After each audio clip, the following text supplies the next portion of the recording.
Hello guys, welcome to our channel mean study. हम लोग इस वीडियो में जनरल अवेयरनेस के एक टॉपिक फिजिक्स के बारे में बात करेंगे। तो फिजिक्स का ये पार्ट 1 वीडियो है। इसके बाद पार्ट 2, पार्ट 3 और पार्ट 4 भी आएगा। तो चलिए शुरू करते हैं।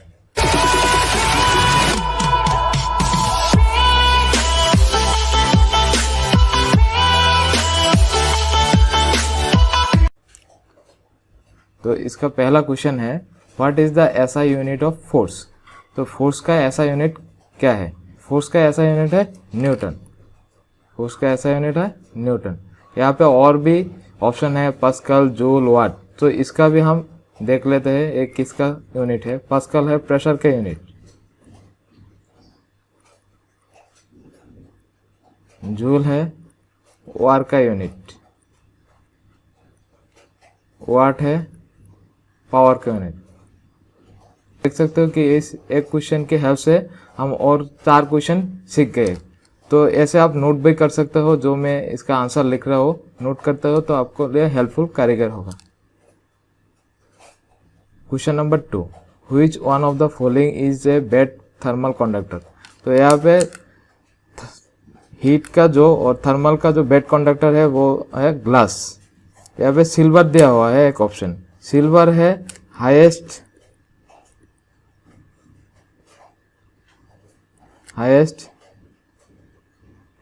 Heat and electricity conductor.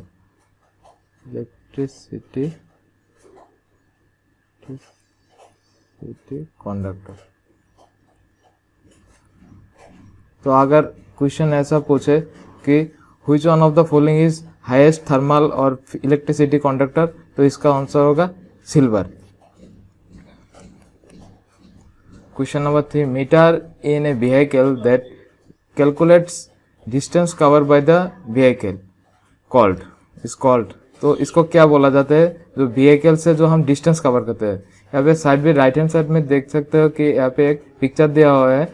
ये मीटर के हेल्प से हम जो डिस्टेंस है व्हीकल का वो माप सकते हैं। तो इस इंस्ट्रूमेंट का नाम है ओडोमीटर।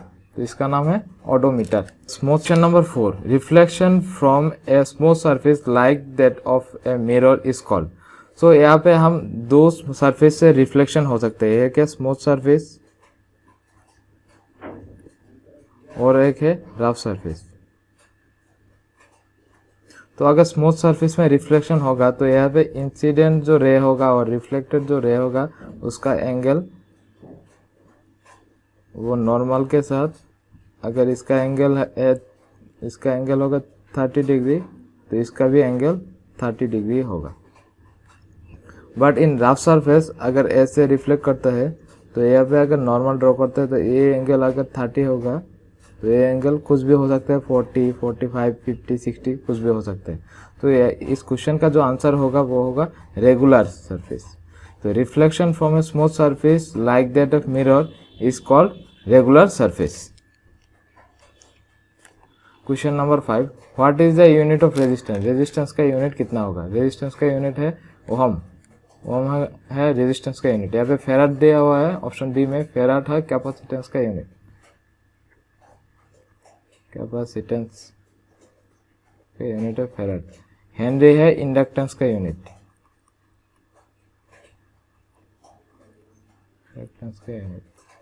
वेबर है मैग्नेटिक फ्लक्स का यूनिट।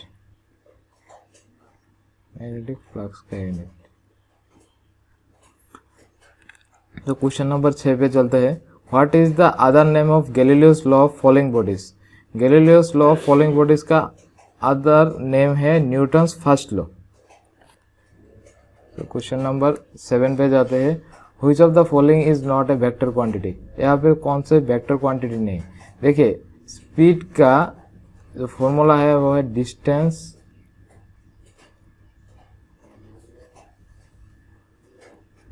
By time. तो यहाँ पे जो डिस्टेंस है ये एक स्केलर क्वांटिटी है, टाइम भी एक स्केलर क्वांटिटी है। सो इसका मतलब स्पीड स्केलर क्वांटिटी होगा। तो यहाँ पे क्वेश्चन पे बोला गया है कि which of the following is not a vector quantity. तो स्पीड वेक्टर क्वांटिटी नहीं है, स्केलर क्वांटिटी है। बाकी सब वेक्टर क्वांटिटी के अंडर पड़ता है। Gravitational force is maximum at which of the following place. So gravitational force highest होगा पोल्स में। तो ये आप याद रखिए कि ग्रेविटेशनल फोर्स हाईएस्ट होता है पोल में। यहाँ पे पोल यहाँ पे है, इस पिक्चर में देखा हुआ है, यहाँ पे पोल है, नॉर्थ पोल साउथ पोल। यहाँ पे ग्रेविटेशनल फोर्स हाईएस्ट है और ग्रेविटेशनल फोर्स लोएस्ट होगा इक्वेटर पे। इक्वेटर पे है लोएस्ट। इक्वेटर कहाँ पे है? यहाँ पे है इक्वेटर। यहाँ पे ग्रेविटेशनल फोर्स लोएस्ट होता है। The phenomena of raising the outer as of the curve roots above the inner edge to provide necessary centripetal force to vehicle to make safe turn is called।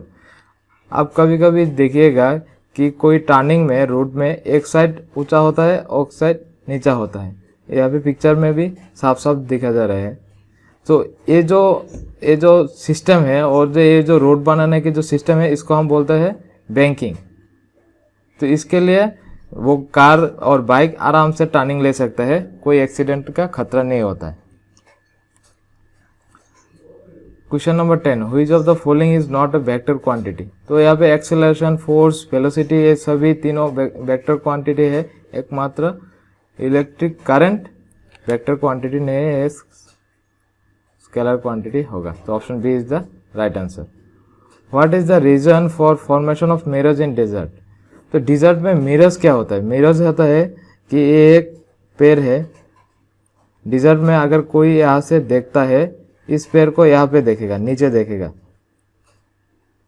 तो ऐसा लगेगा कि यहाँ पे पानी के ऊपर, यहाँ पे पानी में इस पेड़ का एक इमेज दिख रहा है। इसको बोलता है मिरर्स इन डिजर्ट। तो ये होता है, इसका कारण होता है टोटल इंटरनल रिफ्लेक्शन के कारण। Question number 12, the bending of light when passes around a corner of slit is due to। आप यहाँ पे देख सकते हो कि इस लाइट का जो फेस है इतना है, लेकिन इससे जो रे निकल के आता है ये ऐसा करके निकल आता है।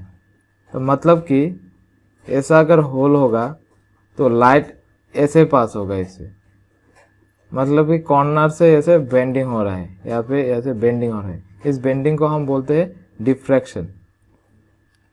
Question number 13, it is difficult to fix a nail on a free suspended wooden frame which law support this statement.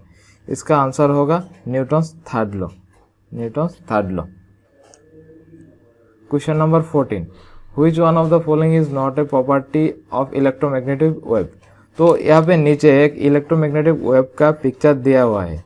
यहाँ पे देख सकते हैं कि ये जो वेव है नीला कलर का, ब्लू कलर का जो वेव है, ये इलेक्ट्रिक वेव शो कर रहा है और इसके साथ परपेंडिकुलर में जो रेड कलर का वेव है ये मैग्नेटिक वेव का पिक्चर शो कर रहा है। तो यहाँ पे देख सकते हो कि ये एक ट्रांसवर्स वेव है और यहाँ पे इलेक्ट्रिक फील्ड और मैग्नेटिक फील्ड एक के साथ एक परपेंडिकुलर डायरेक्शन में प्रोपागेट हो रहा है। तो देखते हैं इसका ऑप्शन क्या क्या है। Electromagnetic wave do not show interference and diffraction. नहीं, electromagnetic wave interference and diffraction बहुत शो करता है, तो इसका ये आंसर गलत होगा। चलिए दूसरा ऑप्शन देखते हैं। Oscillating electric field and magnetic field are perpendicular to each other. ये सही है, ये हम देख चुके हैं कि इलेक्ट्रिक फील्ड और magnetic field perpendicular to each other है। इलेक्ट्रोमैग्नेटिक वेव्स आर ट्रांसवर्स, ये भी सही है। ये यहाँ पे देखा है कि इलेक्ट्रोमैग्नेटिक फील्ड ट्रांसवर्स होता है। Electromagnetic waves do not require medium to propagate. हाँ, ये भी सही है, क्योंकि इलेक्ट्रोमैग्नेटिक वेव वैक्यूम में भी प्रोपागेट कर सकता है। तो इसका जो क्वेश्चन है इसमें बोला गया कि which of the following is not a property of electromagnetic. So जो बी, सी और डी ऑप्शन है ये सभी इलेक्ट्रोमैग्नेटिक वेव का प्रॉपर्टी है, लेकिन ए ऑप्शन है वो प्रॉपर्टी नहीं है, इसलिए इसका आंसर होगा ए।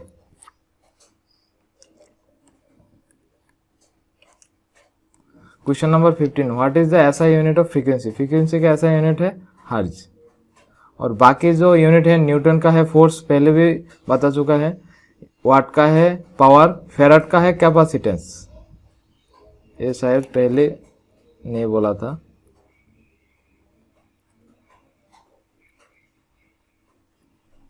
कैपेसिटेंस।